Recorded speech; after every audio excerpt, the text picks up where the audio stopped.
Nduna yoyang'anira zofalitsa uthenga kunoko ku Malawi a Shadrack Namalomba abwerano kuzafotokoza kunena kuti vuto lakusowa kwa mafuta oyendetsera galimoto iwowa ngati aboma akudziwa kunena kuti vutoli lazunguza ndithu m'madera ochulukirapo mu dziko linoli la Malawi, ndipo ngati boma akupanga chothekera china chilichonse kuti vuto limeneli athane nalo. Pokamba pota kunena kuti vutoli labwera chifukwa chonena kuti matraki amene amayendetsa mafuta oyendetsera galimotowa kuwachotsa ku Tanzania kumabwera kuno ku Malawi anakumana ndi zina zopingapinga makamaka ku Tanzaniako kuti alowe kuno ku Malawi. Kukamba za zopingapinga akukamba za zipolowe zomwe zimachitika ku Tanzania. Tisaiwale zoti chaposachedwa pompa kumene kwakhala kuli zipolowe achinyamata kumenya mademo kuonetsetsa zonena kuti nkhani zachisankho zomwe zinachitika kumeneko kuti anabera mavoti iyayi kunali zosakhala bwino president achoke. Zimenezo ndi zimene zinapangitsa kuno zisokoneze kayendetsedwe ka mafuta amenewa kuti adzafike kuno ku Malawi. Koma kunena kuti mafuta ena ayamba kufika, pamene ayamba kufika ndiye kuti akuyenera apangidwe processed malingana ndi dongosolo lake limene limapakhalira. Akapangidwa processed kenako ayambeno kunyamulidwa kumakapangidwa supply kumapiritsidwa m'madera ma filling station m'madera osiyanasiyana kuti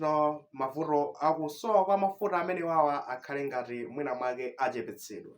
Tikamakamba za mavuto amenewa amalawi ambiri amene ali ndi magalimoto amene ali ndi njinga za moto akhala enawo akugona ma filling station enanso kumayamba mande ndithudi m'madera ena, ndipo maboma osiyanasiyana ngati ku Blantyre ku Lilongwe zakhala zili zovuta kwambiri kuti congestion inali yonena kuti mmene anthu anasanjana m'malayini m'maqueue, ngakhalenso anthu amene amati azipita m'makwawo ena kuchoka muzinjiro zosiyanasiyana makhala ndi kuti akuchedwesedwa fadetisewonso makhala adzadza ndi magalimoto amene akuyenda pang'ono kuti akafike ku filling station akapeze mafuta oyendetsera galimotowa akatero mwina ma business awo ena ndena akhale ngati akupita patsogolo. Koma apapa zinthu zambiri zinayima kwa anthu amene amachita ma business amabasi, anthu amene ma business awo ena ndena amayenera athamange kuchoka kaya ndi ku Lilongwe kafika Blantyre, kafika Mzuzu, kaya kuti kafika Mangochi, kaya kuti ndi magalimoto ndekuti zinali zovuta kuti ayende mitunda ngati imeneyo chifukwa chonena kuti mafuta awa akhala akupezeka koma ndekuti movutirapo anthu akuchita kuvutikira kuti apeze mafuta amenewo. Iyayi imeneyo ndi update yochokera ku unduna umenewo oyang'anira za information kufalitsa uthenga nanga sipamafunikano iwo abwere azafotokozere kuti situation ili motere komano za mafuta zakhala zikuyenda motero ndithu. We hope tikuyembekezera zoona kuti mavuto amenewa athetsedwa chifukwa ndekuti anthu ena amene anenera akhala asakugona, ena akhala ndekuti chichokereni ku nyumba kwawo kayaliti, ma business ayima, zimene zimakakhudza ma family awo, anthu kusowa zakudya chifukwa anthu timadalira timati hand to mouth, kupeza kandrama tsiku lomwelo kandrama komwe kukagulirawo komane kukagulira zofunikira kuti mwina mwake anthu akhale ngati apulumutsidwa kunjala ku nyumba,